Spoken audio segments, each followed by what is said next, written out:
Hello, everybody, and welcome to episode 5 of the Titanforge podcast. My name is Dratnos. Joining me, as always, is my friend Tettles. Yo, what's up, Dratnos? Hello, chat. Hello, Trail. And joining us also, as always, is Trell. Hey guys, hey chat, how's it going? Welcome, welcome. So this week we are going to discuss. We've got a kind of a main topic this week that's a little bit more timeless. We don't want to go with something that's okay.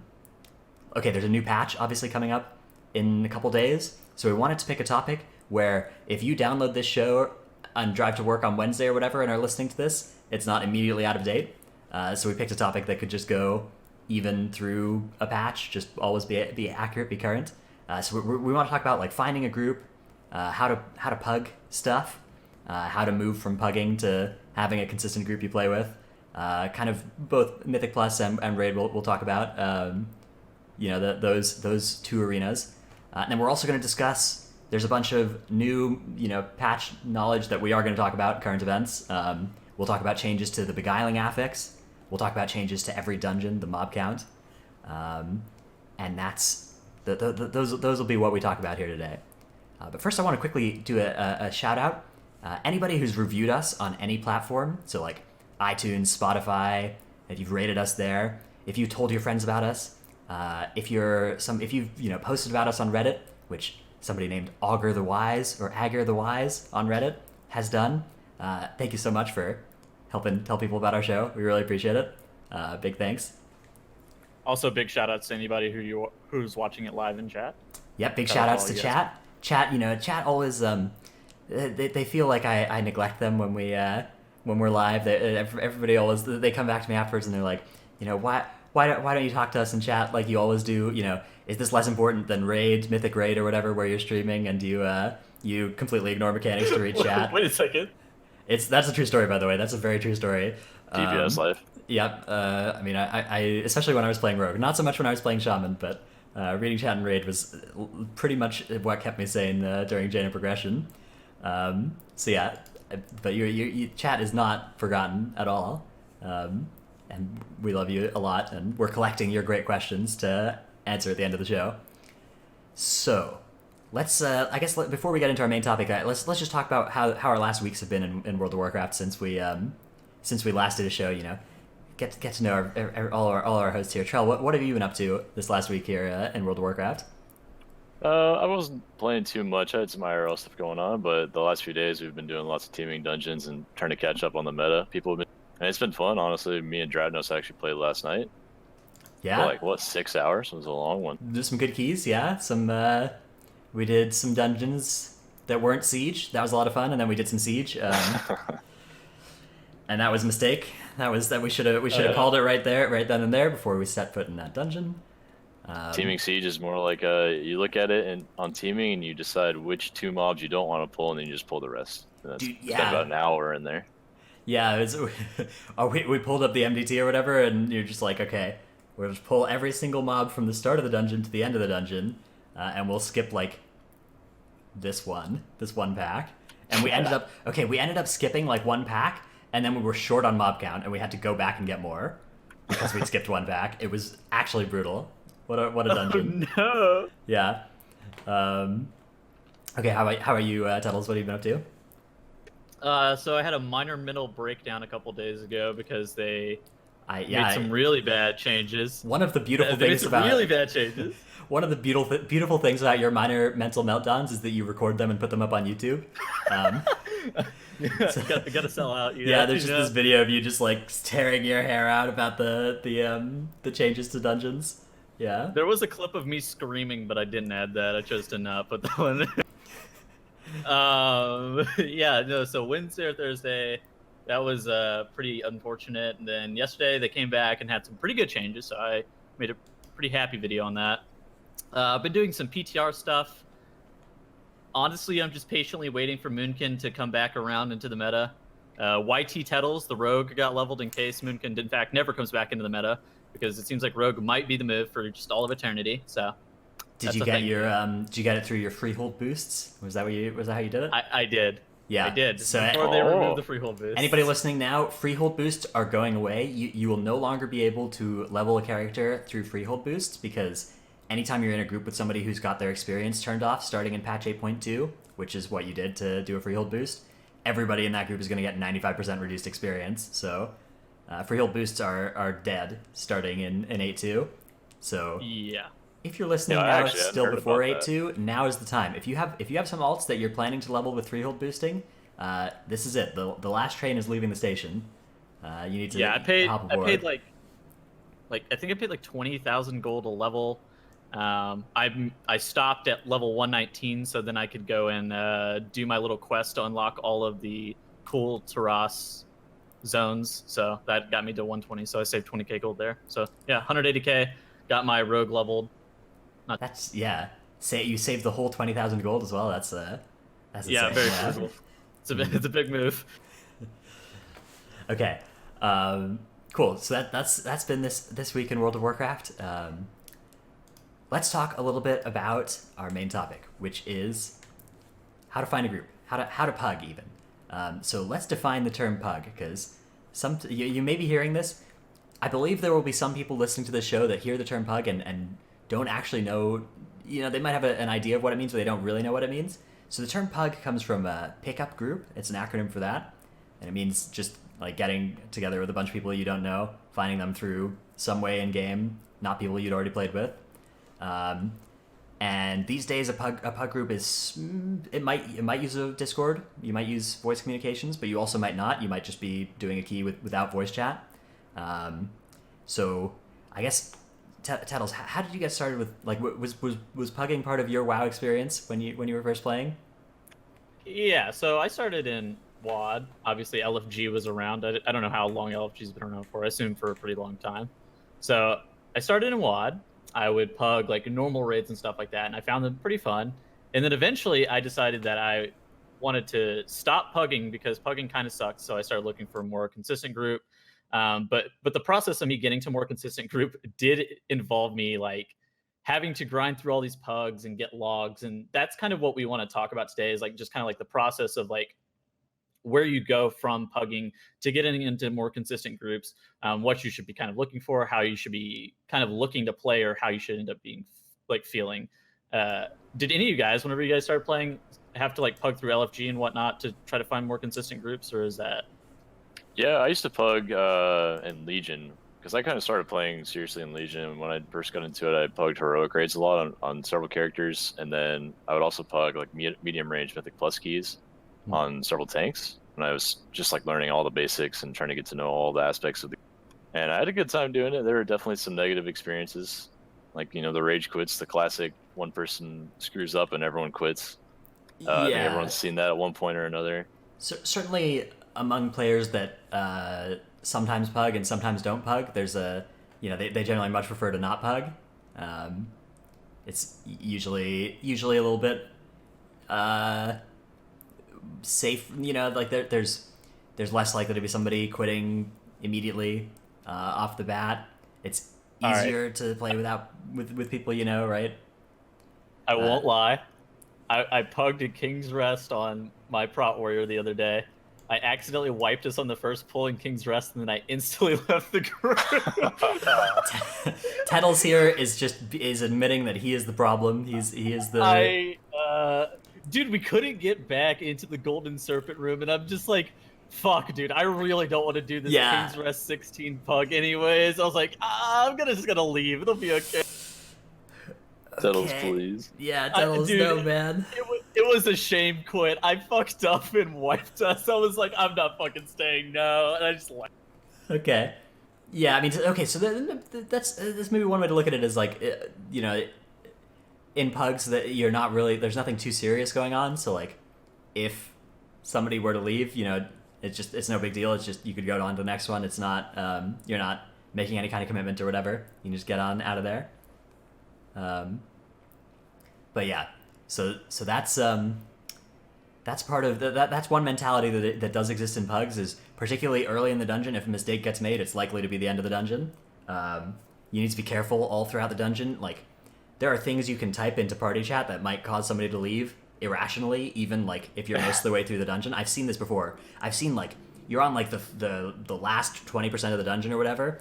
Somebody dies to a mechanic that like maybe it's their fault, but like honestly it's a hard mechanic or whatever, and somebody else like says something to call them an idiot in party chat, and that person just like pulls the dungeon, hearts out, and you're just there left, no counterplay.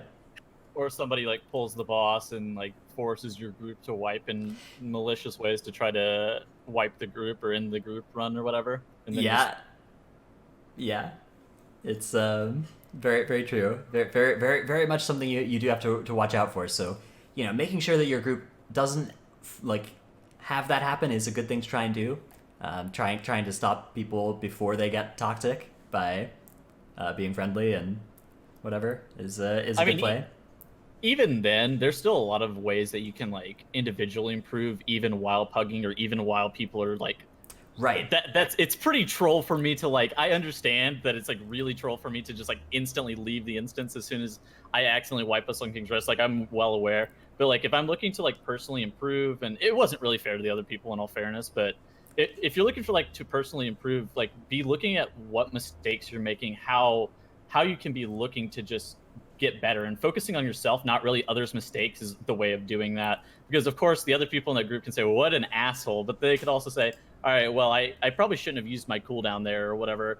Maybe I should have kicked that Shadow Bolt volley cast that wiped us or whatever else, right? Maybe I should have invited a different protection warrior. Oh. I blame Goosey. Yeah, it's.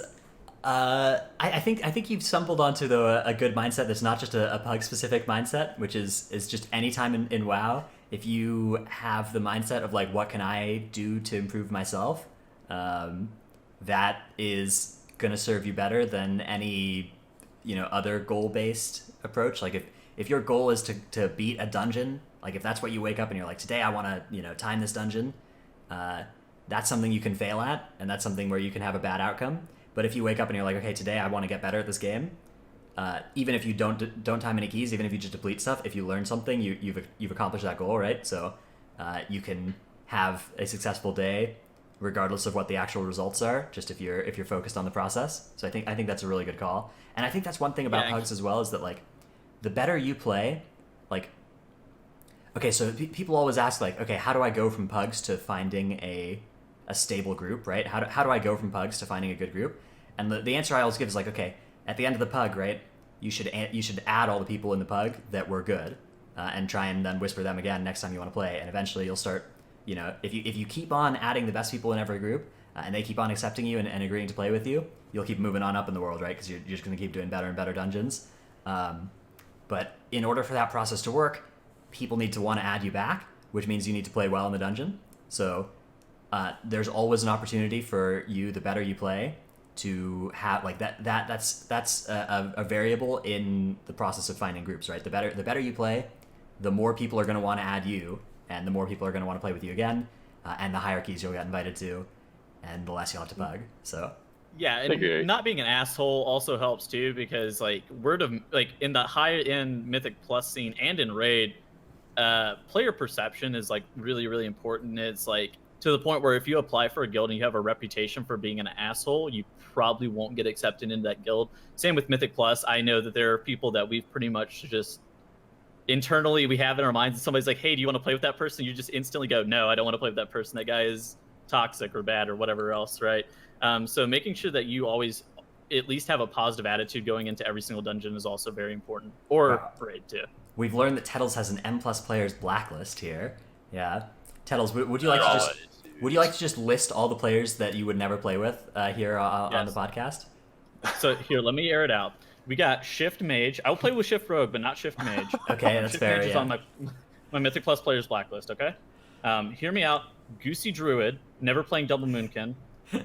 Waffle Sauce, same reason as Goosey Druid, not ever playing Double Moonkin again. Jamal Sargeras, he's banned, but Jamal of Illidan, he can come. All right. Yeah, that's it. Okay, good. We dodged the blacklist. Pog. That's a good outcome. Yeah. Oh, what was it? Drat? Yes, that guy's banned too. What? No, Drat. Yes is a pumper. That's. Dude, I hit the end of my. Okay, Drat Yes is a Windwalker, and I've been practicing doing the Whirling Dragon Punch bug, and I get it like a solid 20% of the time, and I only die to mechanics trying to execute it like half the time. Okay, so it's pretty good. It's pretty good. That character is insane. Oh, Collab is also on my blacklist. Good. Yeah. Same. Okay. So, but I think you've stumbled onto a good thing, which is like, yeah, it actually does matter, particularly like if you're trying to move into high end Mythic Plus, like if you're trying to be in the like 3,000 plus score range, there's a pretty small group of people that you're going to play with to be up there. Like we're talking on the order of hundreds, maybe thousands, but not like enough that there's a reputation you can have if you rage quit keys, if you yell at people, that will close some groups to you. So you do need to be careful, and definitely when it comes to guilds as well. It's like you can be a little bit more toxic and still find success in Mythic Plus, but like in a 20-person environment, if you have a reputation for being potentially like damaging to a raid group's like sticking together, like if you're somebody who people see as a guild killer or whatever, you're not like, no matter how insane your logs are as an officer, we like when we're looking at those kind of apps, if we hear that kind of stuff, we just can't take that risk, right? Of somebody who will drive strife in the raid, because if that causes even one or two people to quit, it wasn't worth recruiting them. I mean, yeah, dude, and like everything is streamed nowadays too, so just tension's getting hot. Like, I understand it can be stressful, but it ends up being like about how you end up wording it too, because you could kill your guild like Trell did, where Trell is like, Yeah. "Hey guys, I did think I not just want to kill go the raid. guild. I want to go raid in a little bit more of competitive environment in Encore. Thanks for the memories, guys." And then he just kind of dips out. That's fine. But Trell, if he showed up and was like, "You guys all suck. I don't really know why I raided here for so long. Man, this really sucks. Weekend raiding sucks. You guys all suck. I'm going to join Encore because I'm bad. I'm a bad boy of NA raiding scene. Trell Ski over here." Oh, no. Then you're gonna get struggle to get invited back.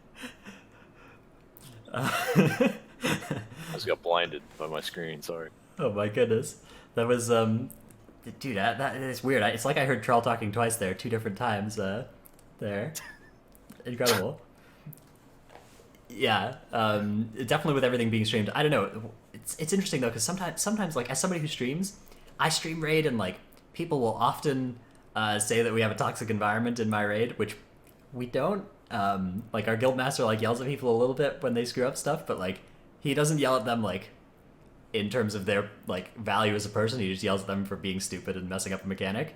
But I don't know. There's a couple different flavors of toxicity, right? There's the kind of like real bad stuff that actually causes problems that you do need to watch out for. But then also like, I don't know, if you're in a raid group that's doing like high end stuff, you also need to be expect to be held accountable, and not be surprised if, particularly like if the raid leader ends up doing that. That's kind of their job. You need somebody in the raid who does that. Yeah. So circling back around, Yeah. so like how to individually improve from pugging. It also helps a lot if you're logging all of your stuff, not only for Mythic Plus, more specifically for raid. Generally speaking, if you have really good logs, you will get invited to more raid groups or consistent, like a complete guild potentially, right? Because people do also look at logs whenever they're forming up their pugs. They'll just kind of throw your name into Warcraft logs, see what you're parsing wise, that kind of thing. Of course, achievements and past accolades also does help as well, but it's definitely something to be thinking of whenever you're doing that. So setting up Warcraft logs, logging all of your own stuff is also important. In addition to that, if you log your own stuff, there's a lot of Discord communities that will help you improve individually. A lot of the class Discords can go through some of your logs. There's also, of course, WoW analyzers that can tell you stuff like downtime or miscasts or cap resources and stuff like that. So there's a lot of tools that can help you out for pugging. Of course, most of them are raid specific, but in general, I think people who are good at raid are also good at Mythic Plus too. A lot of the aspects of PvE gameplay are really interchangeable between the two. Yeah, I think particularly like if you're really good at raid, it's likely you can also be good at Mythic Plus. But I'd say they have the same potential. Yeah, I don't know if it transfers that easily. There are definitely a lot of people who only focus on one, and there are some stuff that is unique to each environment, and they don't have that knowledge base built up, and they won't immediately be good at the other one, but they definitely could be if they played it as much.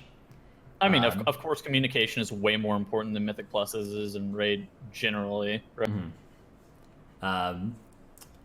Absolutely. Okay. I could talk about that one forever. I won't go on too far, but Go I ahead. think as a raider, you typically have to focus more on the raid encounter and less on your ally. And so in Mythic Plus, when you get there and when you've been a raider main for years, let's say, and you're suddenly having to play with 4 other classes, you need to know exactly what those 4 classes can do and what they're capable of and what all their abilities do, or else you're probably going to wipe to something in a high key. Like, you got to know exactly what your tank can take when he has all his CDs down, how big they can pull. You know, can't suggest crazy things. It's kind of it's kind of like Arena, right? Where you just need to have knowledge of actually every other spec. Although you don't actually need every other spec, you just need the specs that you're playing with. But yeah, well, you also need matchup knowledge too. That's an Arena thing, right? That isn't a M plus thing. Yeah, so the match you don't need them, but it's similar to the Arena knowledge you need is the like a full understanding of like what's happening with your group. So like you can see when your warrior's running out of shield block charges, you can be like, okay, this person is about to kite, and you know the mob is blade flaring or whatever, or it's some other load mob that's got charge claw active. I need to watch out so I'm not in this kite path. Or like you look at the healer cooldowns, you're like, okay, we're out of them, and so you know we're in trouble here. Or you look at the healer's mana and you see it's low, but then they're a druid and you know they have innervate up, so you know you actually are fine for a little bit longer. These are all, you know, things that you'll pick up as you do a lot of keys with the right classes, and that's one of the effects that makes like one of the positive feedback loops that makes the classes that are most popular in the meta be even more popular and be even more preferentially picked in these pug groups is the fact that everybody knows what a Resto Druid can do. Like, everybody tells you what a Resto Druid's cool. Everybody could tell you what a Resto Druid's cooldowns are. Everybody knows how to play around Spell Reflect from a Prot Warrior. Not many people know what, like, Bubble Taunt does, and are used to doing Prot Paladin keys with Bubble Taunt. And not very many people know, like, how a Holy Paladin's damage profile and healing cooldowns line up and those sorts of things by contrast. So that's you know, something an effect that happens there. Yeah. Even farther, even some people on their own classes don't know that, like, their certain ability might do a certain interaction with a mob. Like, say a Balance Druid goes to interrupt 2 mobs that are silence immune with their Solar Beam, but they target the wrong mob, so it doesn't actually interrupt the mob they wanted to interrupt. They might not know that if they didn't do dungeons for a while. Yeah, and that's something as well. Like, if you're somebody who, one of the things about playing Prot Warrior is if you play Prot Warrior, you can see the best tanks in the world stream Prot Warrior, and you can see them do it in the MDI, and you can see the tricks they do, and you can pick it up. Whereas if you play Blood Death Knight, you might not see the like cool mass grips that are possible, and you might not know how they work because they. So anytime you choose to play something that's off meta, you are kind of taking on that role of like figuring out what your class does that's awesome in Mythic Plus, and you don't get to see other people showing it to you. So that's something to be aware of. But on the other hand, fun. The upside on that, is absolutely. So you get to feel like an experimenter, right? You get to feel like a scientist that's coming up with these cool things. You can see like all the spots that your class brings something to that isn't normal there. So there's 2 sides of the coin for sure. I mean, I think having a good knowledge of pretty much all the classes isn't like super important to get like really good at Raid or really good at Mythic Plus, but it definitely does help. It helps way more than it ends up detracting overall. There's also like a really good weak core from Naga. It's like Zen Tracker or something like that, where you can actually end up tracking a bunch of your party members' cooldowns, whether it's offensive, defensive, utility cooldowns, all those kind of things. So you can kind of get a general idea of like when people are looking to use it. It's also really like you can also like record your own runs and like watch your VODs back. I know I do that sometimes. I did it a lot whenever we were practicing for MDI. I would sit there and I would like look at our Maw of Souls run just to try to understand like why we would end up messing up some of our pulls.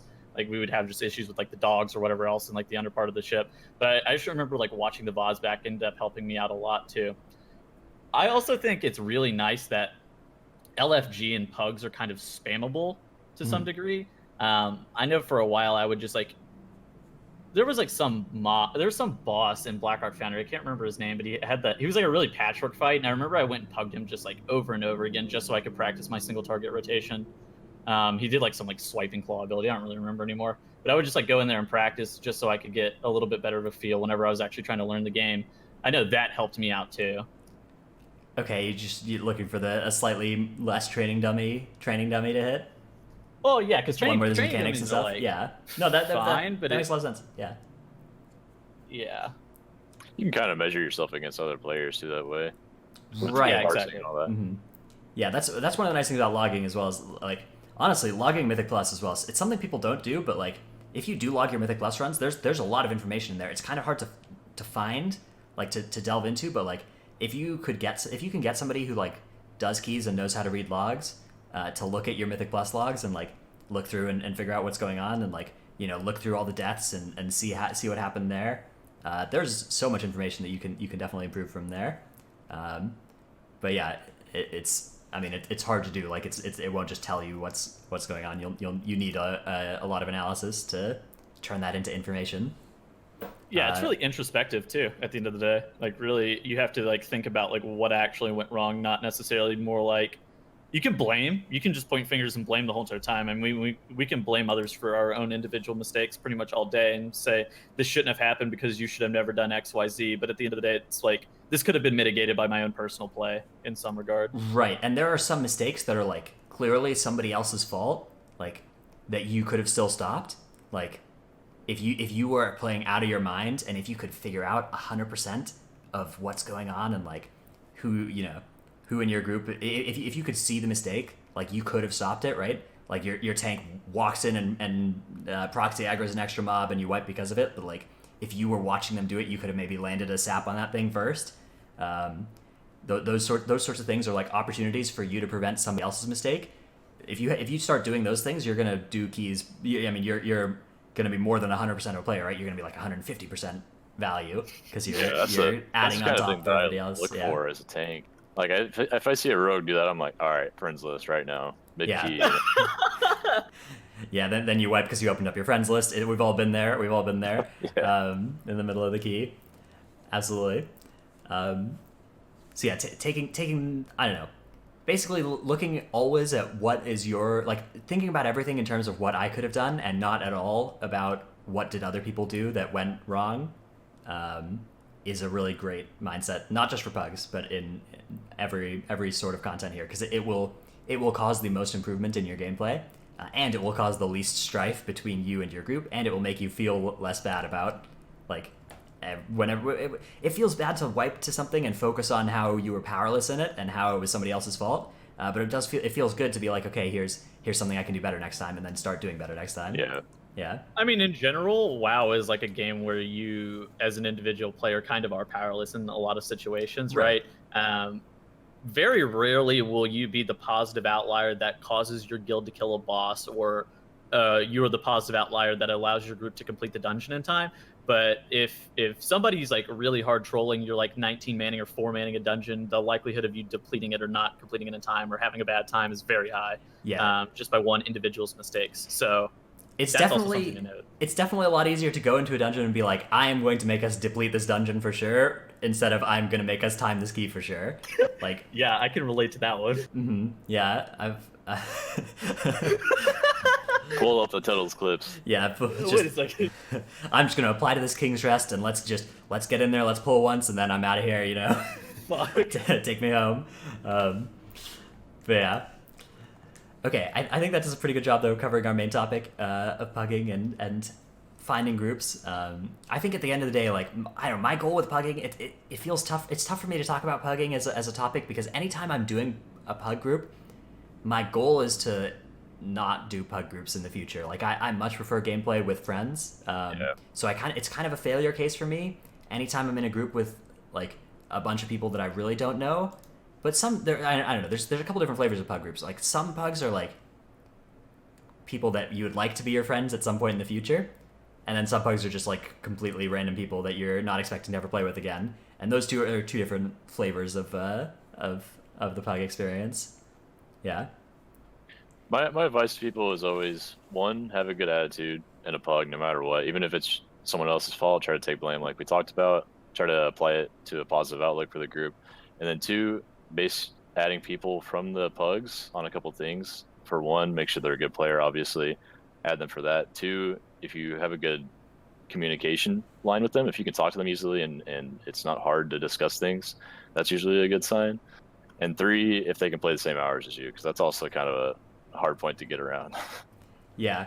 One strategy you might like if you'd like to do more keys with somebody is offer to start a podcast with them, and then they will no longer be able to keep dodging you for keys, and they'll have to say yes when you try and do keys with them. Definitely would recommend that approach. Okay. Cool. Let's move on to our current events sort of topic here today, which is beguiling and dungeon changes here in 8.2. So there have been a ton of changes to the dungeons with patch 8.2, all sorts of different kinds. The first one that I would like to discuss is beguiling mobs now give enemy forces count. They have done it. Blizzard has taken the action that I think was most important, which is giving us an incentive to kill beguiling mobs and not skip them. So that each beguiling mob in different dungeons is going to be worth a different amount of enemy forces. In most dungeons, it'll be worth. They're basically always going to be worth the same amount that a normal-sized non-mini boss enemy will be worth in that dungeon, which is 4 count in King's Rest, 9 count in Shrine of the Storm. It's 4 count in most dungeons. It's like 8 in Toldegor. It's either gonna be 8 or 4. It's bugged right now and it's not giving any count. But so like basically all the mobs outside of Toldegor are 4, but most of the mobs inside are 8. So I guess we'll find out. Yeah, the way that mob count works is it's always like a multiple, like a 1 is the lowest amount that a mob would give in a dungeon generally. So there are some dungeons like Shrine of the Storm that have droplets where they needed to like multiply everything up because they wanted droplets to be worth 1 count. So they needed to have that's why the base mob count in Shrine of the Storm for an average thing is higher. It's because of those droplets in there. Okay, so let's just have a quick reaction here. Beguiling giving count is a fantastic change, right? Everybody here is elated by this change, I think. Definitely, yeah. I think that this is this single-handedly has made me so excited for the affix.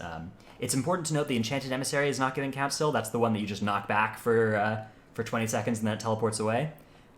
Or you somebody off taunts it and kites it for 20 seconds and then it runs away.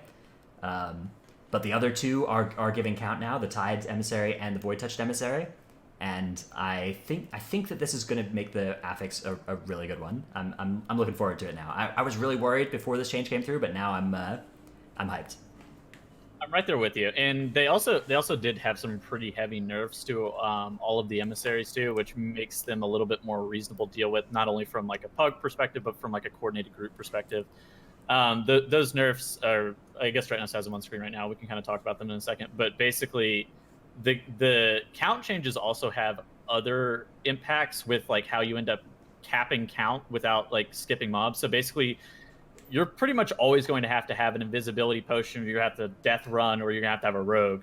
And the most likely scenario is you're gonna end up having a rogue in your instance every single time now, because there are a lot of instances that are just like straight up funnels or tubes that you actually just cannot skip mobs in. Obviously, King's Rest is notorious for that. We got Temple of Sethralis. Like, there's not really much you can skip if you don't have invisibility potions or a rogue. There's just not a lot of open concept dungeons in BFA, so it's kind of hard to skip mobs without having like stealths of some sort.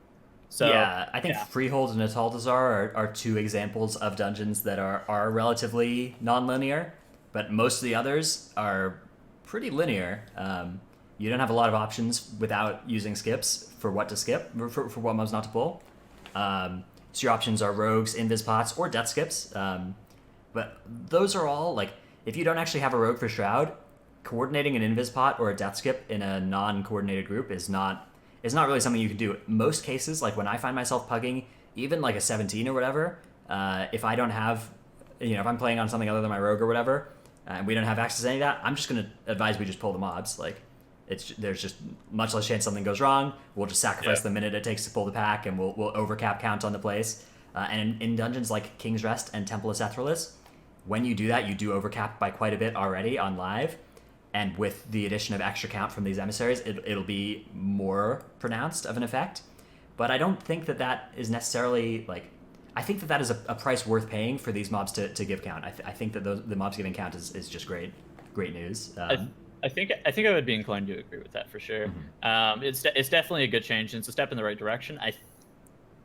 I personally would have liked to have seen them give like a positive side of the affix, but at the end of the day, I can't be too upset. Yeah, that was what we were suggesting. Right, was the like buffs from killing them, but like that kind of stuff takes a lot of time to balance. It might be something they couldn't do in like a short period of time, as you know, reliably. So I think the answer they came out with is absolutely great. We could either we could talk about the rest of the changes to beguiling. That might make sense now, or we could talk about the other mob count changes. Yeah, I think we jump into the next beguiling. Let's talk about the beguiling notes. Okay. So yeah, there have been some changes to beguiling since we first saw the affix.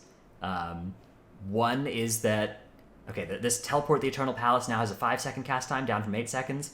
Seems completely irrelevant, except you'll drop combat a little quicker if the last thing you were fighting was an Enchanted Emissary. So I guess that's a little welcome. Enchanted Emissary. Queen's Decree blowback now reflects 150% damage, now down from 200%. So this was the mob that gave a circle around it, and anything in that circle would reflect 200% damage back to you. That's down to 150%, which is a little bit of a nice nerf that makes it so you're a little bit less likely to one-shot yourself if you do an AoE effect or whatever at the Enchanted Emissary. It's still going to be hurt really bad, though, so you still need to be really careful. I don't think this changes how you play. It's just going to mean you get punished a little bit less badly if you play it poorly. I speculate that changes because of pugs, though. Because that people were complaining on the forums. A lot of people who end up pugging a lot end up complaining on the forums because that mob requires a lot of coordination. Of course, like all three of us, we would be in voice with somebody. We'd be like, all right, you get to deal with this. You as an outlaw rogue, you get to blade flurry it away or whatever. Yeah. Pistol shot that man. So get that mob out of my group. Yeah. That is one thing that outlaw can do that's really cool is you can handle the Enchanted Emissary without spending any globals. You just turn on your blade flurry and you stand between the Enchanted Emissary and the pack, and you can flurry it away and still cleave onto the rest of the pack. Other people can also, tank the Enchanted Emissary. You could have a Moonkin taunt it and run away. That works too. But it looks like a job for an outlaw rogue to me. But as an outlaw rogue, it's possible that every job looks like an outlaw rogue job to me. Another thing about the Enchanted Emissary is that it now hearths away after 20 seconds instead of 30 seconds.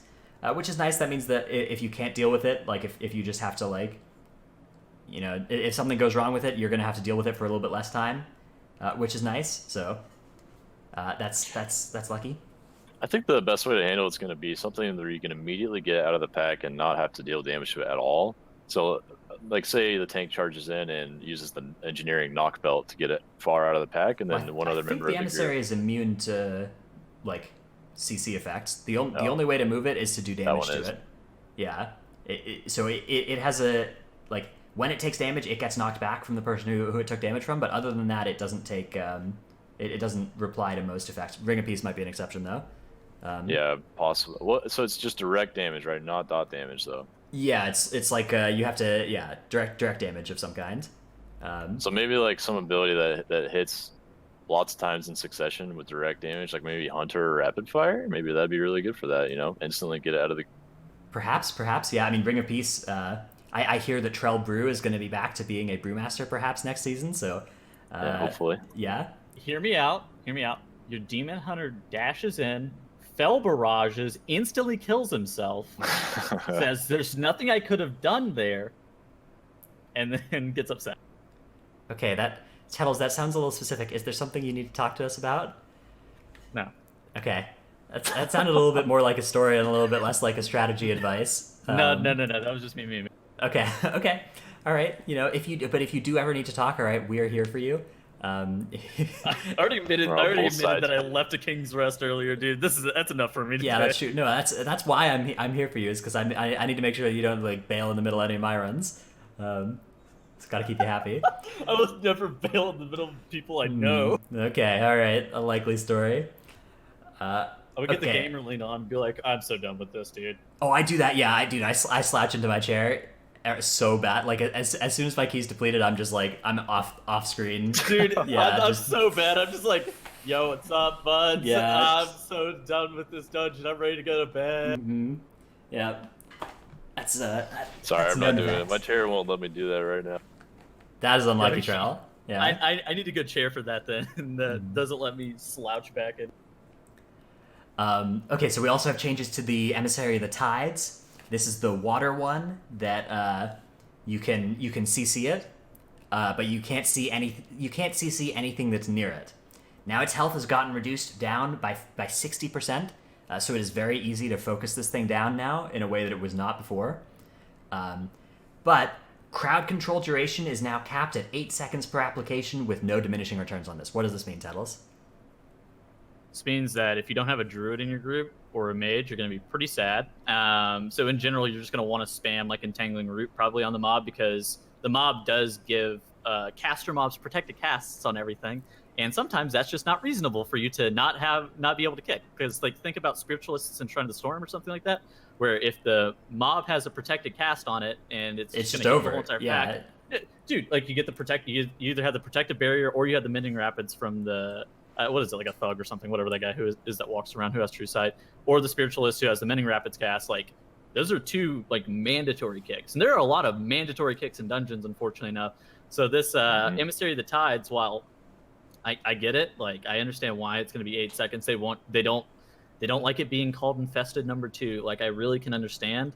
At the same time, you're going to end up having to have a mage or a druid spamming either Polymorph or Entangling Root on it. I guess you could potentially have a warlock spamming Fear. That doesn't really seem too reasonable, but I guess it could be a thing. But yeah, you know, it is a little worrying to just like you just fear it and it could just run right into the next pack and pull that too, which would be a little worrying.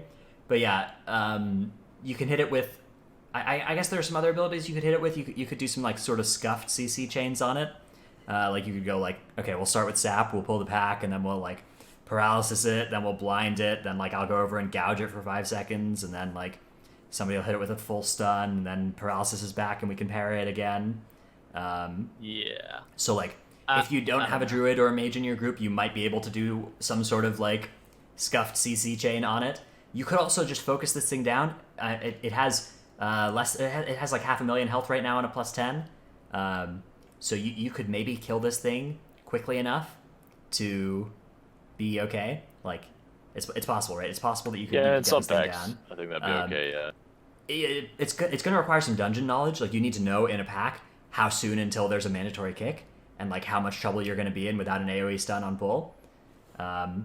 So if you have time, then you can maybe do that. You can maybe make that work. And nuke this thing but like down. imagine if it's with like the triple Lasher pack and Underrod or something like that, where it's like, what do I do? It's You're playing with the Mistweaver. You revival the first set, and then you kill it before the second set goes out. Easy. All right. Modern problems require modern solutions. But you're right. Yeah, the Lasher pack there is that's one where you'd probably. What you might be able to do is like CC it. I don't know. Yeah, you probably just have to keep Dude, CC. it's so toxic. Sometimes it's like, well, I don't know what to do there. That's. I guess I just have to CC it the whole time. I Did mean, you guys know that you can spell reflect that Lasher cast? Yeah, I did. it's so hard because it doesn't target the tank unless the tank is the only person in range. But like sometimes when the tank goes to pull a far Lasher, the first cast will be on them and they can reflect it back. Mm-hmm. As absolutely something that I have seen. It's really cool. One thing with the Emissary of the Tides, I don't know how much this thing melees for, but you might also be able to just like off tank it potentially. It like you might be able to like have a Demon Hunter tank it. Seems like it seems like a spec that might be well suited to doing this. So if a Havoc Demon Hunter could tank this thing and tank it close enough that they can still blade dance the group or the mobs and the Emissary of the Tides, I think that's something that could be a strategy that gets you the best of both worlds here, where you can still focus it down. Because you'd still be able to. Hear me out. Okay.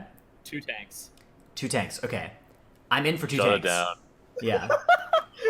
I'm in for 2 tanks. We can have We're in for 7-minute boss fights. Dratnos. Well, no, not 7-minute boss fights. Not for like Elderly Axa. All right. If you have 2 prot warriors on Elderly Axa, that boss is already dead. Although actually that boss is getting changed. Yeah. You're right. We'll talk about Elderly Axa in a bit. 7-minute boss fights, but one of the tanks just runs off while you guys are still fighting the boss and brings trash into you the whole entire. Oh yeah. That's I don't see what could go wrong with that. I don't know, Tettles. Yeah, BFA You doesn't just have the Druid Sunfire them, All right, but yeah, I don't know. Maybe you off tank it. Who knows? All right, and then the final emissary, the Void Touched Emissary, which was the spookiest one before. Its health has been reduced by 35%, so it's still big and large. but it's also been nerfed on the Queen's Decree hide by 1 second to 9 seconds. So Void Touch Emissary tuned slightly downwards, but still extremely alive, extremely tough to deal with, and will still be. I think it'll be the focal point of a lot of dungeons. Will be dealing with the Void Touch Emissary pulls.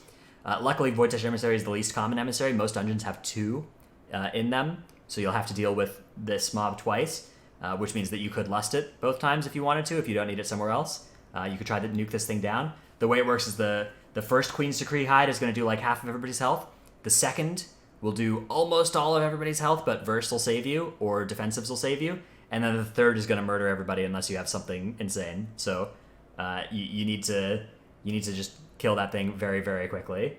From what it's looking like, I think for that emissary, people are going to become really familiar with the very small corners in the linear dungeons. Like, there's a couple spots in King's Rest I can think of off the top of my head in the first room that you can just barely slide into of LOS of other mobs.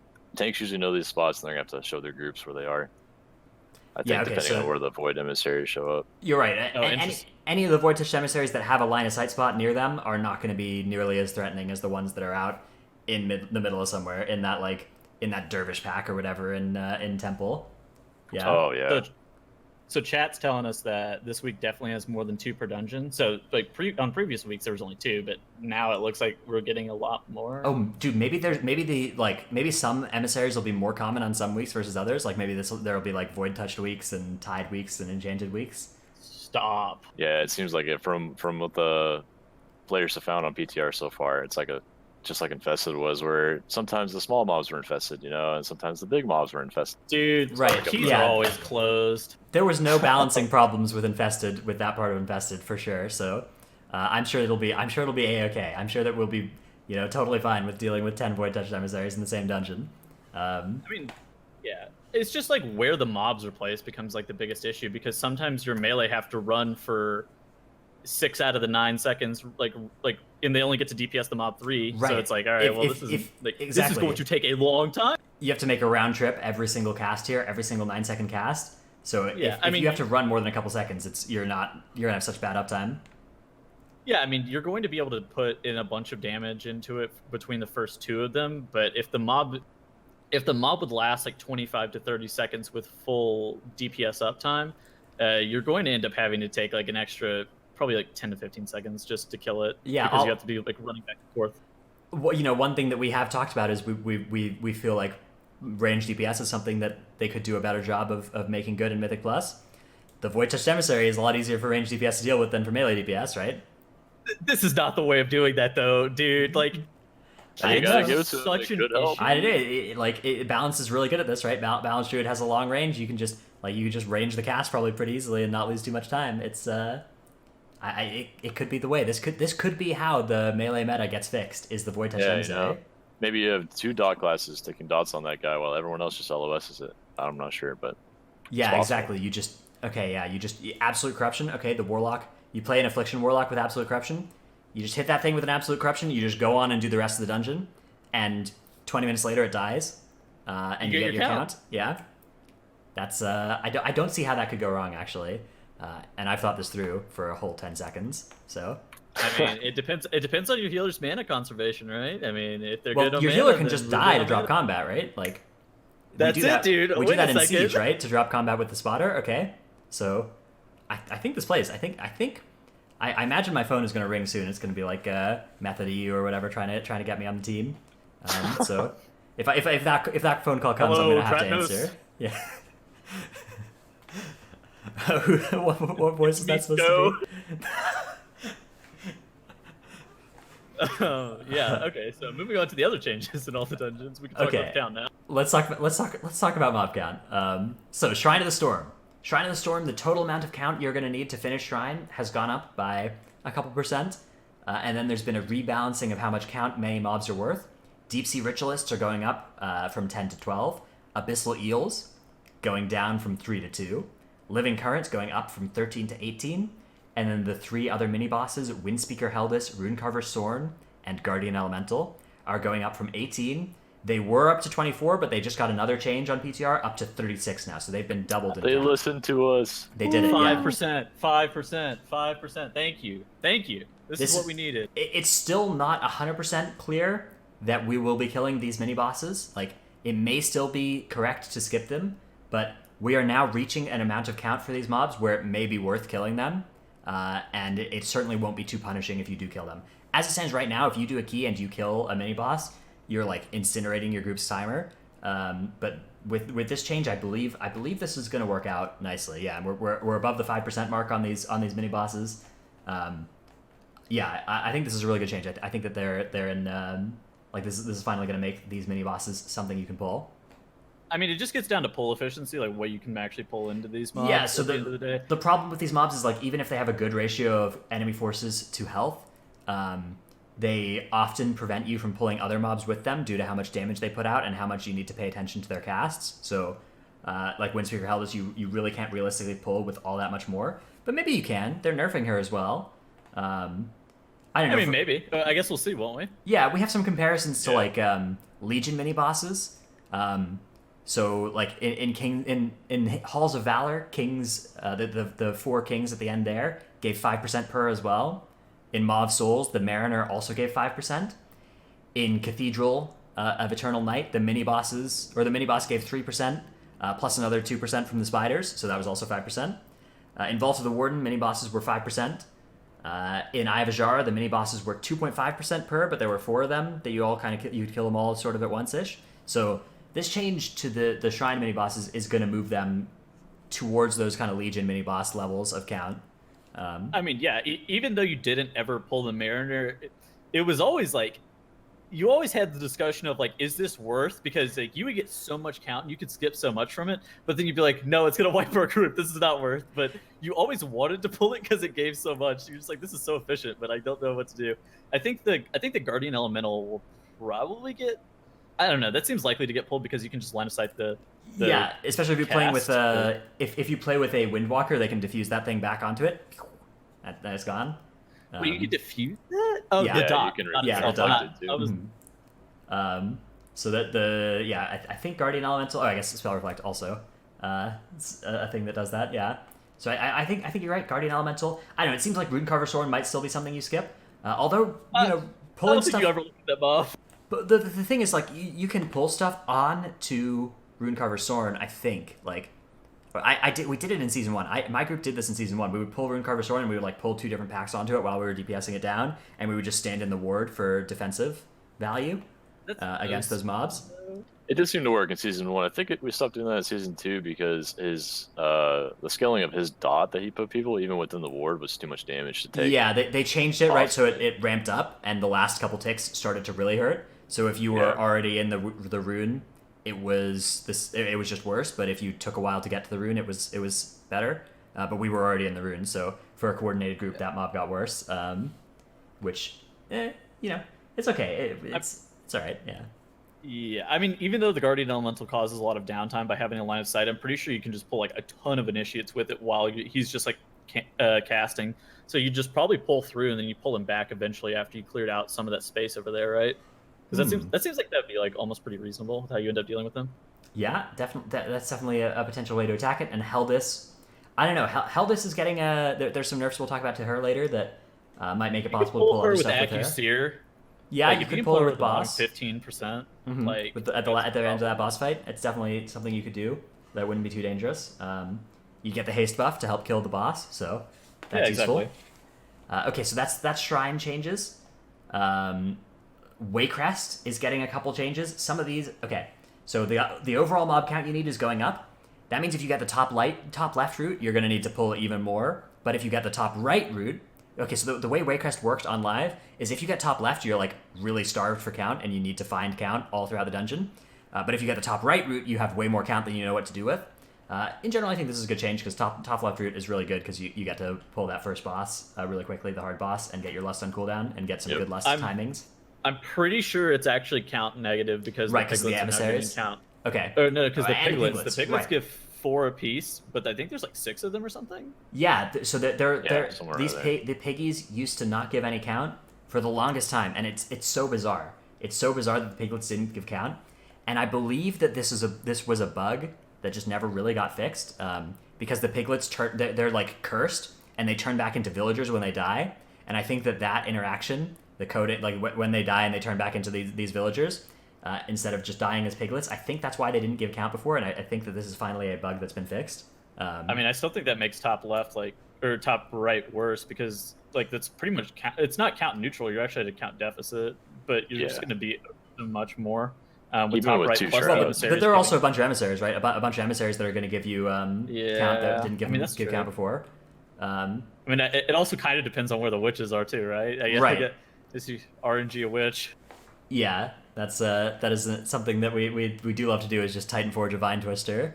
That's the terminology for when you spawn a Vine Twister on one of those spawns where it could be any witch. Yeah, that's a real Titanforge. Right? That's that's much more of a Titanforge than we are. Yeah, we're dying.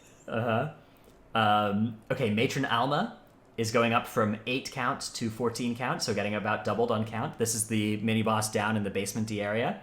Going to be worth about 5% now, which is... She's spell reflectable, right? You can spell reflect she has decaying touch. You can reflect every other, yeah. Mm-hmm.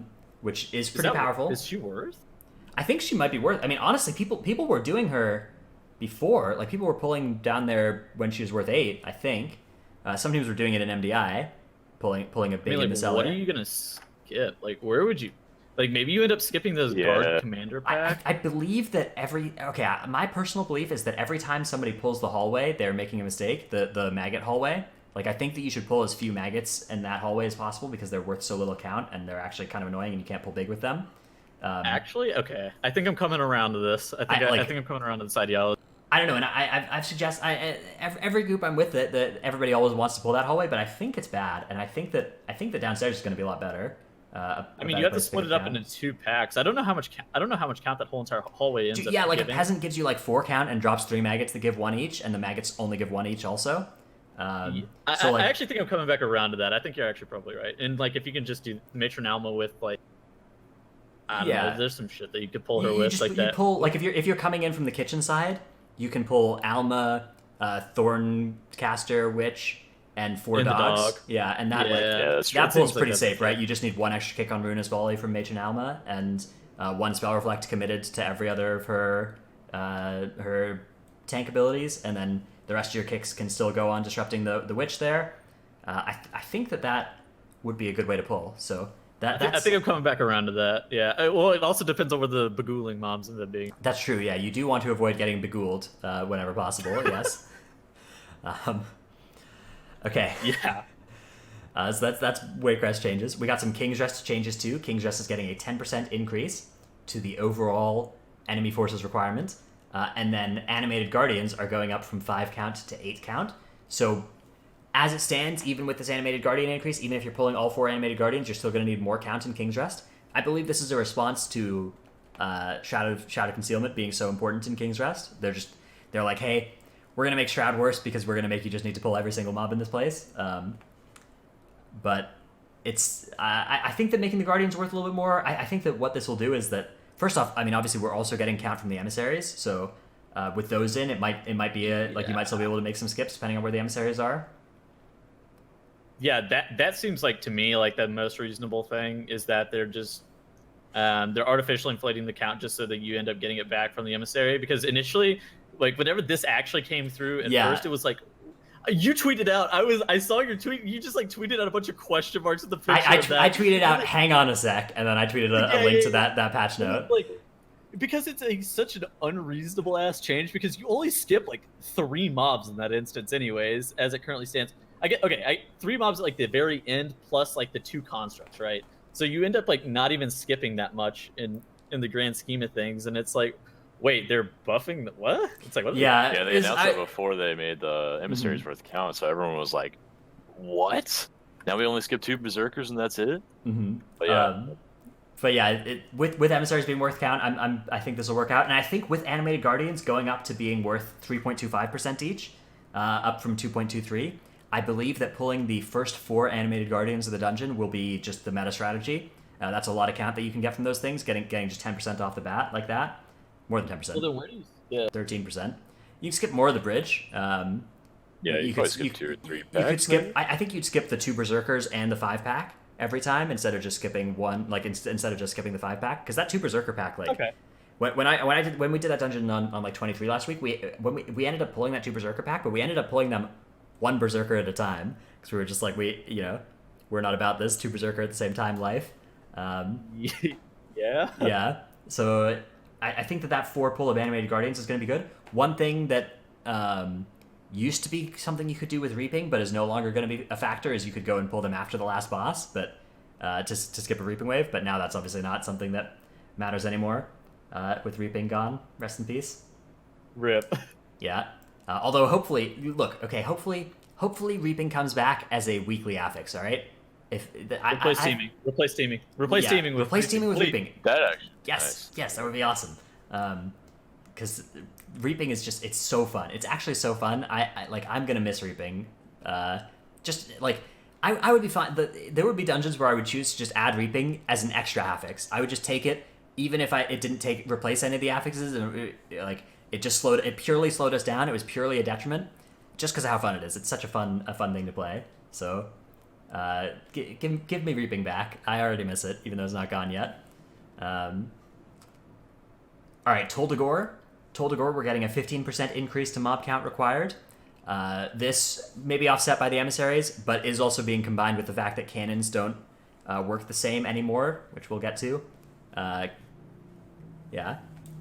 Oh, man. Okay, so they buffed the timer and they buffed the cannons the same patch coming into 8.1, right? Because the timer was too tight. They did those at 2 different times. They buffed the timer, and then like a month later they gave us the cannon buffs, and yeah. Yeah. This is like, now we're just going back to that kind of, right? Because now they're requiring you to kill more mobs, but I mean, I guess the cannons still save you sometimes, so I guess it's something, but yeah, especially if you have a Blood Death Knight for Mass Grip. I think you'll be able to pull a bunch of mobs and Mass Grip those things in there and hit them with the 5 cannon shots. Yeah, that's definitely a DK dungeon now. DK tank. But... maybe Vengeance Demon Hunter? Certainly, yeah, Sigil of Chains. That's wrong. Sigil of Chains. Sigil of Chains, Sigil of Fear. Cannon. Yeah. Cannon 2. Oh yes, multiple different sigils. I forget the names of the other sigils, but that's Sigil good. of Silence. Yeah, Sigil you would of Misery. the problem is you'd probably need to bring another tank so that they could survive a hit from a mob. Actually, tank could do the bosses. Yeah. But other than that, Vengeance does sound compelling for the for the other stuff, for the sigils. Sigil of jumping and dying. Yeah, that sounds about right. Mm-hmm. Okay, so there's some other changes to dungeons that have shown up here. Energy Lash in the Motherlode, which is from the Masterminds, which is the mob we identified last week as the real problem in the R&D department. This can now be magic dispelled, and the debuff only gets applied on channel complete. So what this means is I think you can pull Masterminds a little bit more safely now. The Energy Lash did quite a bit of damage to the tank, and it's now dispellable. So maybe R&D pulls are back on the menu. I don't know. Yesterday I did a Motherlode with Trell, and I suggested the R&D department, and he just said no. So I said not until Tuesday. Yeah, maybe on Tuesday. Maybe with this change to the Mastermind, we'll be able to start making that pull. All right. So what about the Taskmaster?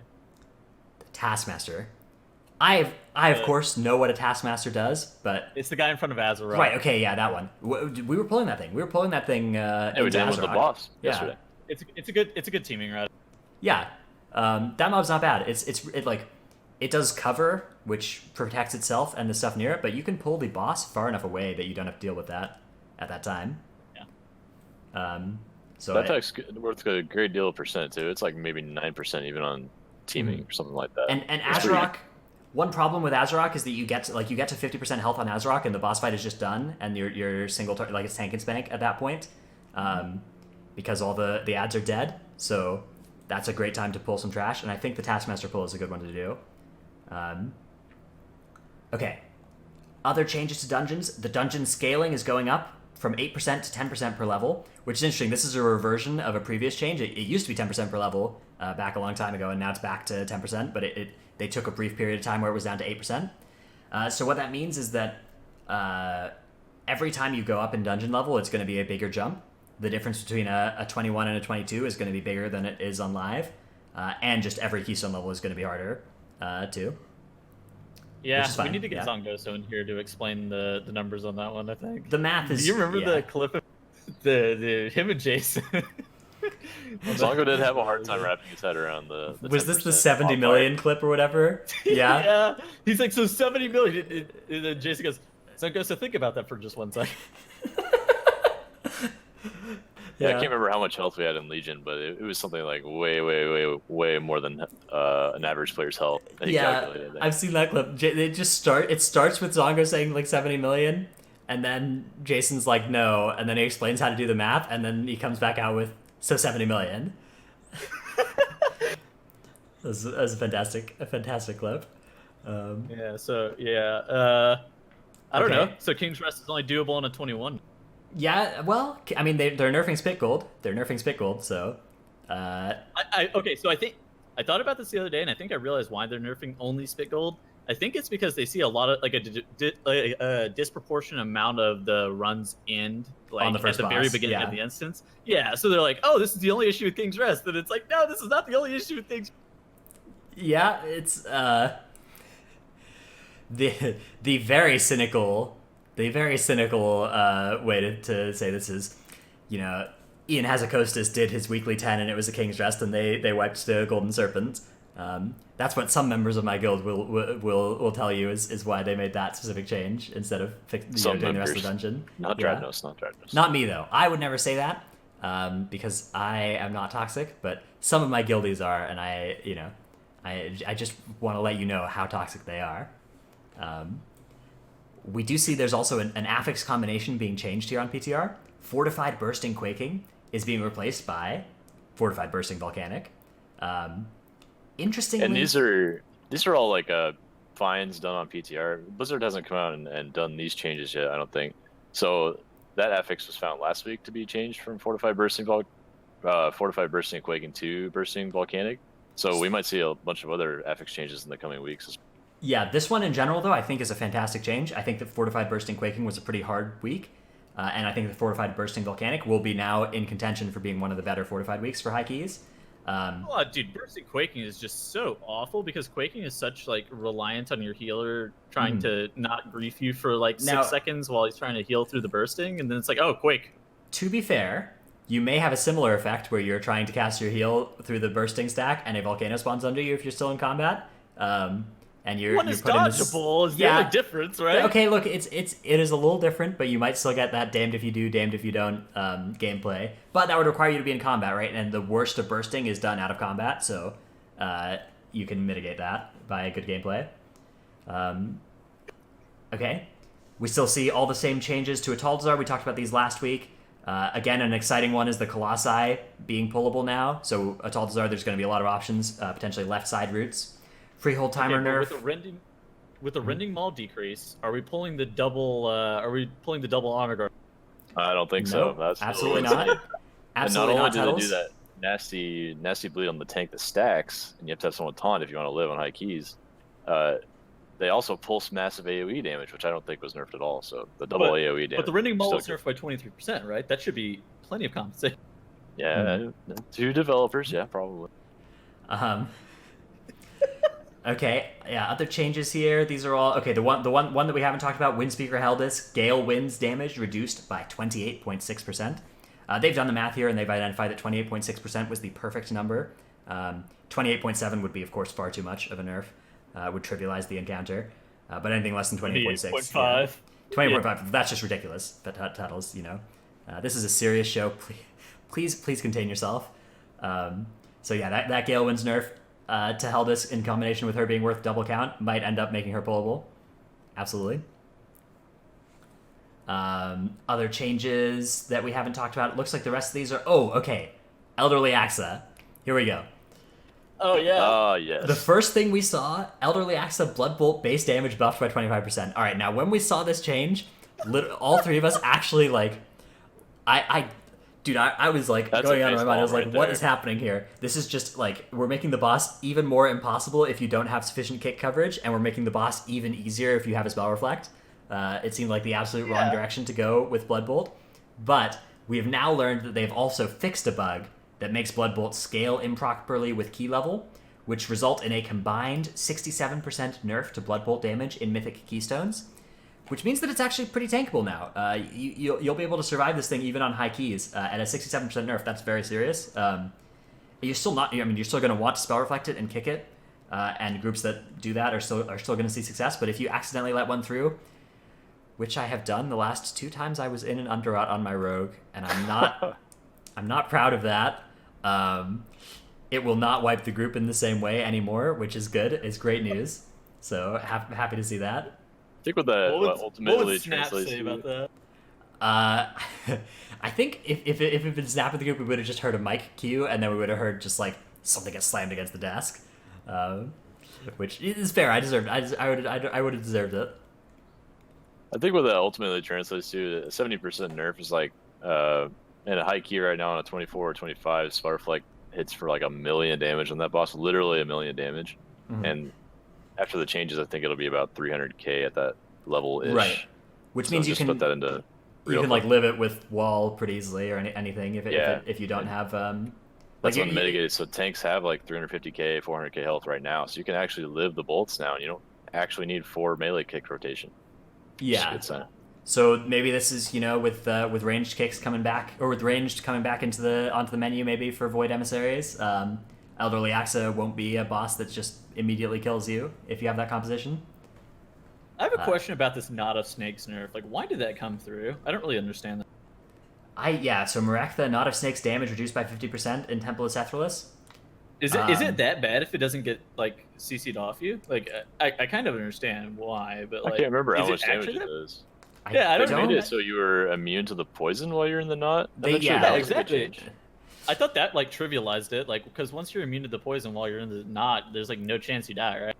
Somebody in chat says Ian failed to 10 Temple. That's a cynical explanation for what happened here. As a Blizzard developer did a run of Temple, and Knot of Snakes was the damage instance that killed somebody.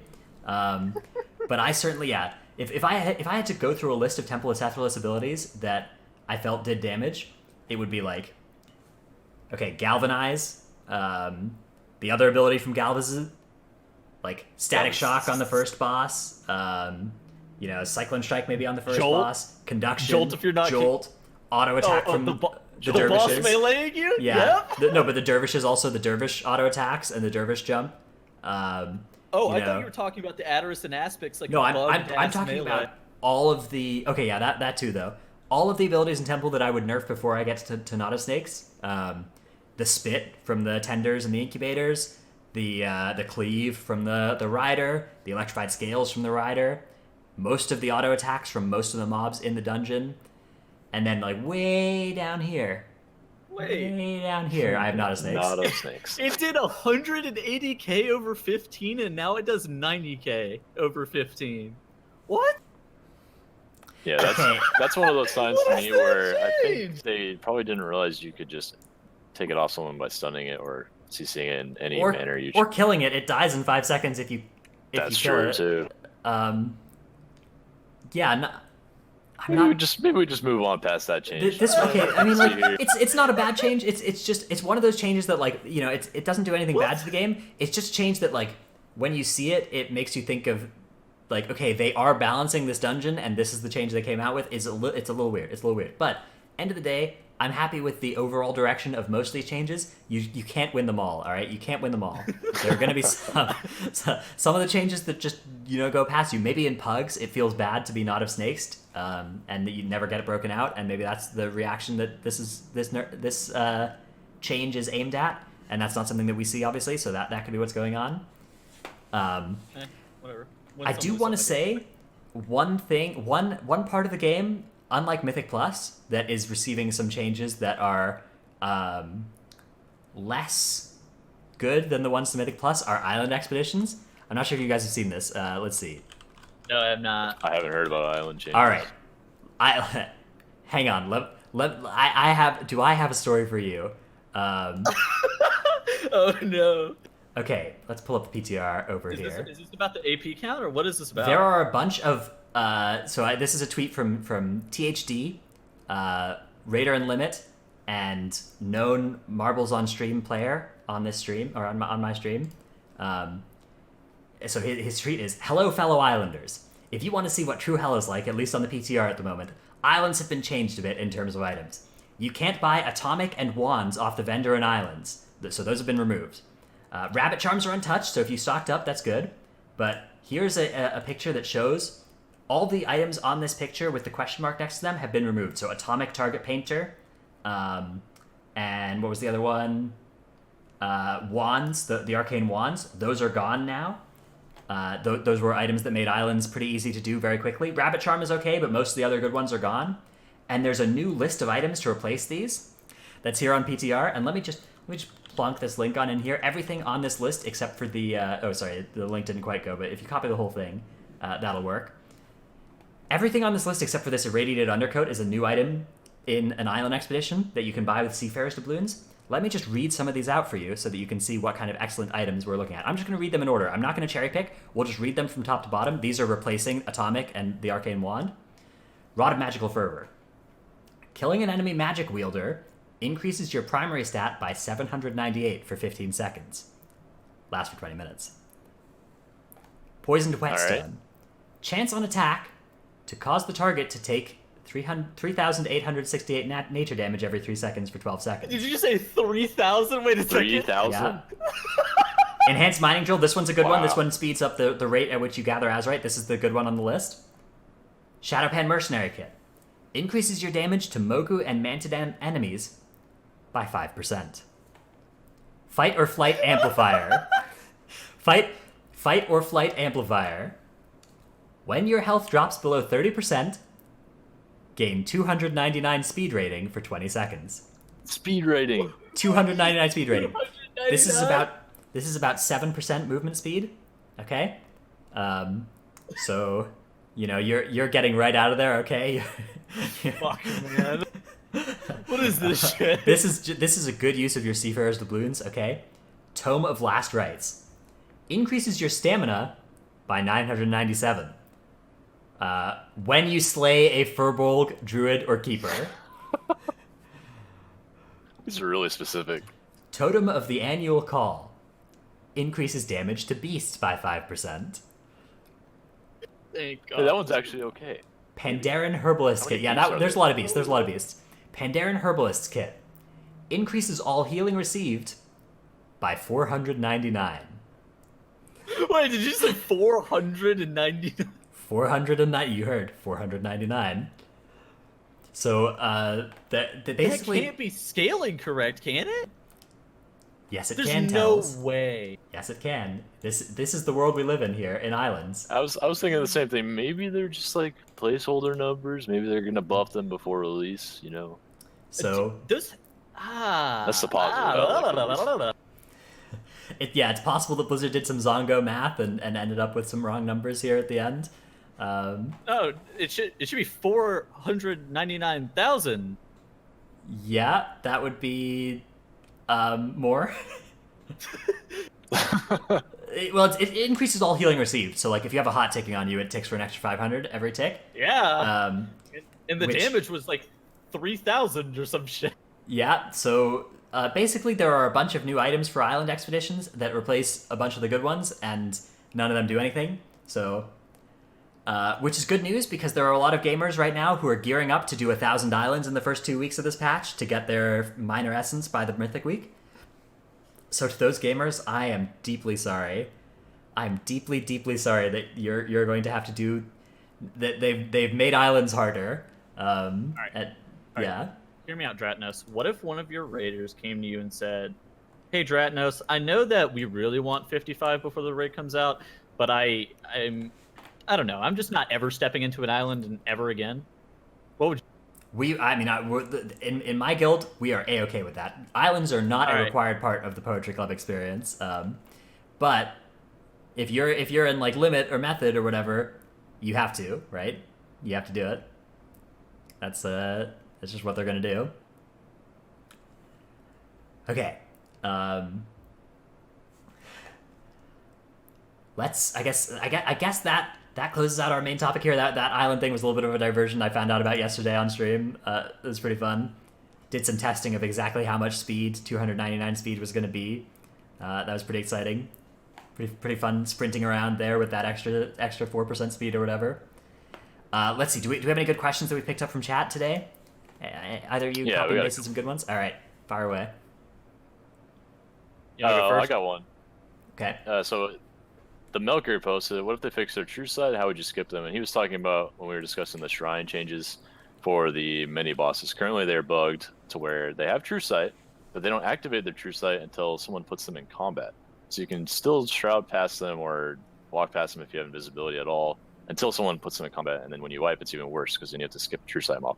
So if they fix them, how would you skip them? And my answer to that is they can give lots of mobs true sight, and people can always find a way to skip them. There's always a way to skip a pack as long as there's not a physical gate behind the pack that you can't walk past until the group dies or the boss dies. Yeah, so if we were to try and skip Heldis, there's the mount jump that's available along the side that works even if she has true sight. So you could skip her regardless. You just need to pull the initiates separately, which not everybody knows how to do, but it is possible. If with Runecarver Soren, if Runecarver Soren had real true sight, you would probably just skip him and the Guardian Elemental at the same time. You would do a run through. A death run there. And that would work out a-okay. That'd be fine. You'd have to skip a good pack that's after Soren, but it's not even that good of a pack. I think they skipped it in MDI also. Method AU did with their route, so it would be fine. You could just do that skip that they did. Could be Alliance and just meld it.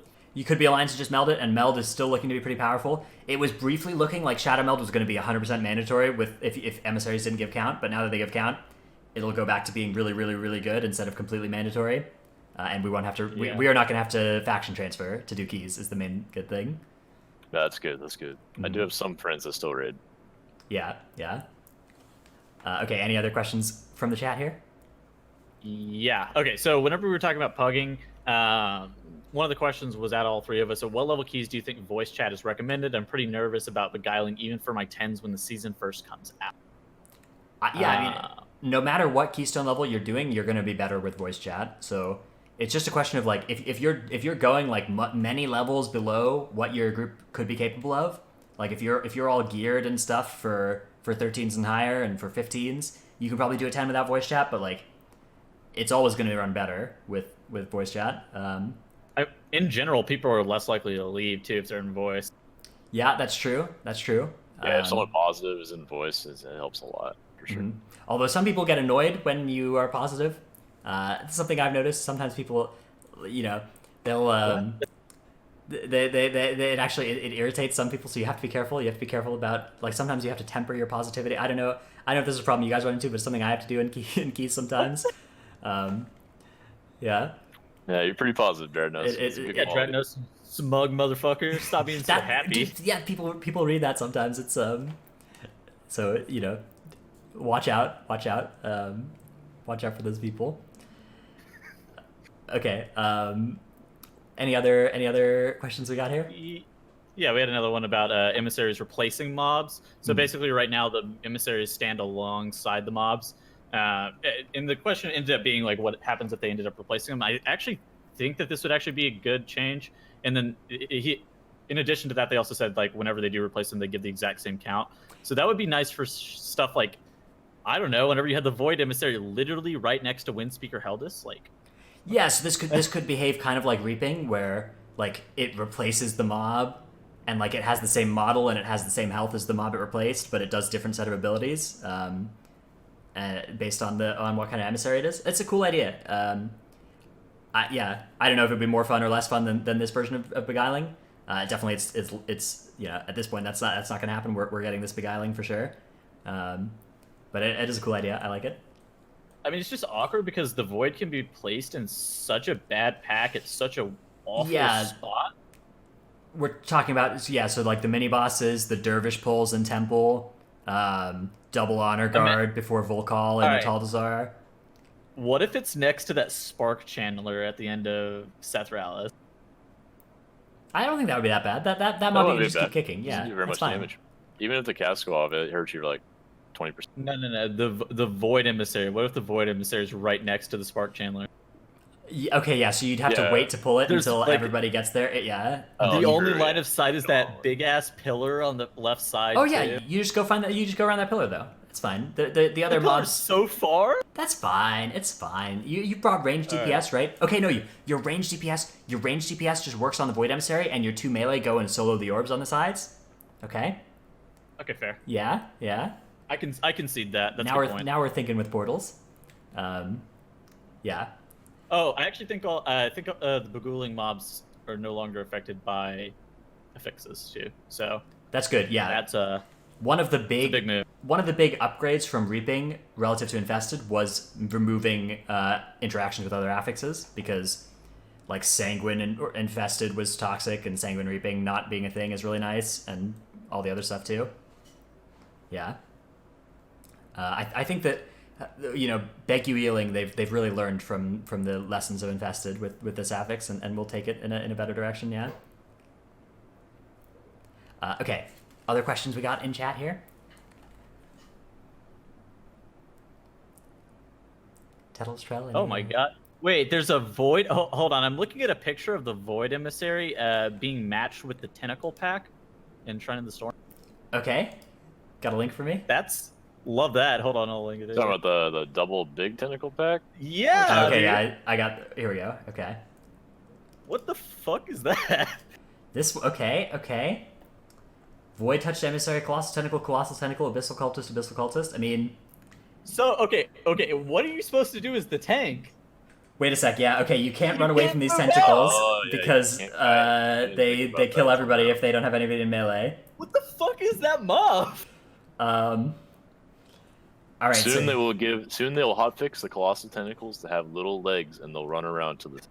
I mean, that's what they do when they spawn as We're Reaping using- Spirits. Hold on. Everybody has to have a Moonkin or an Elemental Shaman for Shrine of the Storm that week. You either gotta trees the tentacles or you gotta rock Ellie. Yeah, not just Elemental Shaman. Resto or Any shaman. yeah, exactly. Works too. This is an Ian Hosakostas setup. This picture looks like a job for Gurg Thok, the Resto Shaman. Absolutely. Yeah, Yeah. that was gonna take some science. I mean, That's you that's could a just- tough situation. You could just kill this Void System, like this begowling mob here. You could just go in here and just nuke it down still before, like, if you just can kill it fast enough, that works too, right? You just gotta death run it, right? You could just death run it too. Yeah, okay. So it's not the end of the world. It's not the end of the world. But it is. That's so bad. It's a little apocalyptic. Okay, this image here of the Void Touched Emissary on this pole. It's a little dystopian. It's spooky. I'm spooked. Okay. There's some good Alrighty, questions. Dreadnought, you want to read some of the questions we got in chat? Sure. Can we get a pronunciation counter for how many different ways we can pronounce beguiling in a single podcast? I'm pretty sure we're only pronouncing it the correct way, beguiling. I don't think anybody said beguiling? Yeah. any of the other any wrong ways to pronounce that word. What range classes are looking good for M+? This one is I've been answering this with Balance Druid. I'm not gonna lie, I think Balance Druid is looking good. Yeah, it's either gonna be Balance or Ellie. I think has the highest degree of likelihood of being good. I think Frost Mage. I think Frost Mage could definitely see some play because Frost AoE Mage, slows. yeah, the packed ice build as well is a pretty good way of doing priority damage, which could be very effective against Void Touched Emissaries. So that build does good prio, and that might be a metric that is tested by this affix. Yeah. It also depends on the essences, like where classes end up landing on essences. I know Moonkin is going to be pretty big on some of the essences, but yeah, I guess it really does end up depending on where classes end up scaling to, like where they end up getting after the raid as well. Obviously, all PvE balancing is only decided by raid, so I guess we're just flipping coins sometimes as to whether or not some of these classes are going to actually stay in a state where they're even like bringable to Mythic Plus, right? Yeah. It also doesn't help that the delta between the bottom class for AoE and the top class for AoE is just absolutely astronomical and just unacceptable on some degrees. But like the delta between single target is normally within like a couple thousand DPS, so it doesn't really make any sense. But yeah, that's some of those because things. the balancing focus is on raid, which I it's believe. only for raid. I believe to be a mistake. I believe that it would be really good if they tried to make, like it's okay if there are some classes that are the best in Mythic Plus, but the difference between those best classes and the worst classes in Mythic Plus, I agree, is way too large. And would be great if there was a focus on making that gap smaller from Blizzard. I mean, yeah, dude. I mean, just imagine running like literally with a Vengeance Demon Hunter, like a Vengeance Demon Hunter. I guess what was the worst healer? Like Holy Priest. Like imagine that comp, VDH Holy Priest, and it's like, no. Dude, there's probably some listeners that play that comp and are really sad right now. I feel bad for them. Dude, what the fuck are you supposed to do with that kind of stuff? Like, what do you mean, dude? You sigil of silence them. What are they gonna do? They can't cast at you. You're good. You got him. And they melee you, and you don't have any armor, so you die. Yeah, pretty much, man. Okay. There's another question in chat. Charles, what do you think about tanks for Beguiling so far? Well, it's kind of hard to tell. Every tier, there's a big change in scaling for new eye level bonuses and all that. Every tank gains a little bit different kit from scale. There's 6 tanks, and some tanks are far overpowered and some are underpowered, and they try to adjust them, and usually they come in waves of different balance changes. So it's really hard to tell until you really get to the relevant eye levels, and then you have a chance to run the content as well. And on top of that, they're also introducing a new factor, essences, so it's like completely up in the air this time. Yeah, Right. so I agree that in general, like anybody who claims to know what specs are going to be good next patch, for sure, is like trying to sell you something. They're trying to tell you that their spec is going to be good, probably, or whatever. Rogue. Yeah, just- Rogue. Rogue is an Rogue, exception. Rogue is an exception because Rogue is always good. But you know, outside of that, there's you know, it could be anything. I think for tanks. But Trell, you're looking to start the next season on your Brewmaster, right? So that's I something am, you're I'm being hopeful hopeful on. about it. Yeah, and Trell, you're gonna play Brewmaster, like because it's your favorite thing to do. If as long as you can, as long as it's not like a huge punt to do, you're gonna play your Brewmaster, right? Yeah. Yeah, until I can't do top level keys within a few levels, probably. Yeah, and that was your experience this season, is you felt like you couldn't play Brewmaster and do keys the keys that you wanted to do. Yeah, for sure. But I think this season is a pretty big outlier on. Yeah. I Tank initially balance. thought with the Emissary of the Tides, like paralysis and everything else, I thought Brewmaster might be decent on Beguiling, but like even then, with the change of it only being for 8 seconds with no DR, I don't really know how I feel about the Emissary of the Tides now. I guess we'll end up seeing. Yeah, how I it works mean, out. so you could still use paralysis and maybe ring a piece against the beguiling mobs, and that might be something. the Boo Gooler. So that's something that they might be one of the better specs for doing that, but I think you're right that it's mostly going to be just a druid job to chain root on those things, or a mage job to chain volley. Okay. Yeah, there's Yeah. many sciences ahead for that one. Mhm. I'm looking. Okay, so I was actually really concerned, but I'm actually kind of looking forward to this Mythic Plus season now. I think it's going to be a little bit better than I initially anticipated. I still think it's not going to be like the sickest thing that I've ever played. I think it's still going to be worse than Legion, but Legion got good on complete accident because they gave us Fell Shield Emitter and Titan Guard, so I guess that was a thing. They got okay on complete accident, so can't really count for them to completely fix everything. But it is the fact that they are actually going through and making this many changes is a step in the right direction, though, for me personally. Just the fact that they are like aware of all of this crap being just horrible is super sick, and like finally them coming back with those Shrines of the Storm mob count changes on the mini bosses. Yeah. Like, all right, we could complain about it being too late, but like the fact that it happened, I'm okay with it. It's interesting. Now, it's tough because like it's okay, and this might be a little bit of an ego trip. It seems like this is one of the first times they've made a big response to changes that have been discussed among the high-end like Mythic Plus community. There have been a lot of patches where people in the high-end Mythic Plus community have complained about stuff, but nothing has been done about it. But this time, the only thing that I can see that has changed is the Titanforge podcast has come into existence. So it is my firm belief that somebody at Blizzard Entertainment listened to this podcast and heard our suggestions last week and the week before about how to make Beguiling awesome and what to do with mob count changes. And I believe that it is our The prophecy's been fulfilled. we have Actually, yeah, I'm on board. That was our fault. we have made the world that we wanted to live in here. We have created the our actions here today on this podcast have been what caused these changes to be made. And I firmly believe this, and nobody will be able to say anything to convince me otherwise. So I wonder if we're gonna get more Reddit traction or Twitter interaction with all of this, Dratnos, with us being the sole and only reason that these changes have come. Yes, as a visionary prophet who can see the future, I believe we probably will. Sometimes it's difficult being burdened with this much knowledge. When I'm like walking around outside, it's tough because like my center of gravity Years of change. my center of gravity is just so high because of all the weight contained in my skull, right? It's just difficult to stay balanced. I'm just like trying to keep my head balanced on my shoulders, and it's much harder than for a normal person. Okay, I think we're good there, dude. Okay, all right, let's. Dratnos, please. I'll stop. That's okay. Let's see. Do we have anything further we want to talk about on this big show, or should we get out of here before I claim? Oh, I gotta breathe. Yeah, claim like majesty over the whole world or whatever.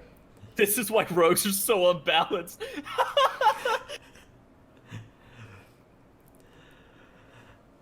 All right, I guess that's probably gonna do it here for our show this week. Thanks everybody for watching. Thanks everybody for tuning in. I hope you've enjoyed this episode. If you did, I guess tell your friends about us. Rate us on iTunes and stuff. Make some Reddit posts about us, or upload the. I don't know. I guess if you Follow our Twitter. Engage with us on social media at any opportunity you get the chance to. Thanks so much. Yeah, follow us on Twitter at Titanforge. Wow, and I will. Yeah, bye everybody.